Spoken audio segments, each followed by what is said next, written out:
కూడా అదే విధమైనటువంటి లక్ష్యంతో అదే విధమైనటువంటి ఉద్దేశంతో 2004వ సంవత్సరంలో పశ్చిమ గోదావరి జిల్లా జంగారెడ్డిగూడెంలో స్థాపించడం జరిగింది.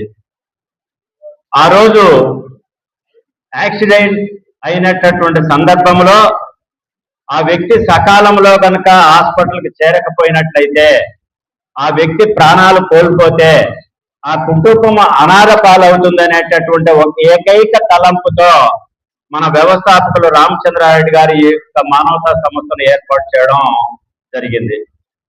ఆ విధంగా ఏర్పాటైనటువంటి మానవతా సేవా సంస్థ ఇంతింతై ఒటిడింతై అనేటటువంటి రీతిలో ఈరోజు రాష్ట్ర వ్యాప్తంగా 135 శాఖలు 70,000 మంది సభ్యులు మానవతా సంస్థలో సేవలు అందించడం జరుగుతుంది అంటే అది నిజంగా అతిశయోక్తి కాదు అని అనేసి చెప్పవచ్చు.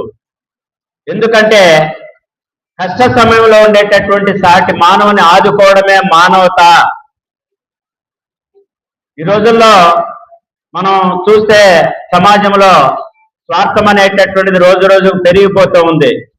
నాగరికత ఏ విధంగా అయితే పెరుగుతూ ఉందో మనిషిలో స్వార్థం కూడా అదే విధంగా పెరిగిపోతూ ఉంది. సాటి మానవుడు ఇబ్బందిలో ఉండేటటువంటి సమయంలో చూచి చూడనట్టు వ్యవహరించేటటువంటి పరిస్థితి వచ్చేసింది. ఎవరికి కూడా సమయం లేనటువంటి దృక్పథంలో వెళ్తున్నారు. అటువంటి పరిస్థితుల్లో మానవతా సంస్థ ఎవడైతే అభాగ్యుడు దుఃఖ సమయంలో ఉన్నటువంటి అభాగ్యుని యొక్క 10 కన్నీటి బొట్టలో ఒక కన్నీటి బొట్టునైనా తొడవడమే మానవతా ధ్యేయం అనేటటువంటి రీతిలో మానవతా సంస్థ రాష్ట్ర వ్యాప్తంగా ఈ రోజు సేవలు అనేటటువంటివి అందించడం జరుగుతోంది. మనం ఆంధ్ర యూనివర్సిటీలో తీసుకున్నట్టయితే విశాఖపట్నంలో అప్పటి వైస్ ఛాన్సలర్ గారు మమ్మల్ని ఆహ్వానించి మానవతా కాన్సెప్ట్ చెప్పిన తర్వాత అక్కడ ఉన్నటువంటి వైస్ ఛాన్సలర్ రిజిస్టర్ గారు లేచి మానవతా సంస్థలో ఉండేటటువంటి ఆశయాలు తర్వాత లక్ష్యాలు చాలా గొప్పవండి, మా యూనివర్సిటీలోనూ ఒక శాఖను ఏర్పాటు చేయండి, మీరు యూనివర్సిటీ వాళ్ళ ఆధ్వర్యంలోనే మానవతాను మేము నడుపుతాము అని అనేసి వాళ్ళు మానవతా శాఖను ఏర్పాటు చేసుకొని ఈ రోజుకి కూడా అదే విధంగా అక్కడ ఉన్నటువంటి వాళ్ళందరూ కూడా ప్రజలకు సేవలు అందించడం జరుగుతుంది.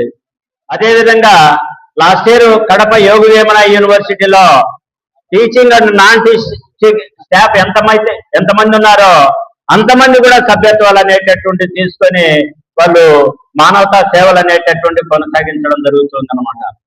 కాబట్టి ఈ విధంగా మానవతా సంస్థ రాష్ట్ర వ్యాప్తంగా కష్టాలలో ఉండేటటువంటి మానవుని నాటి మానవుని యొక్క అవసరాలు తీర్చేదానికోసమై సేవా కార్యక్రమాలు అనేటటువంటివి చేస్తూ ఉండడం జరిగింది.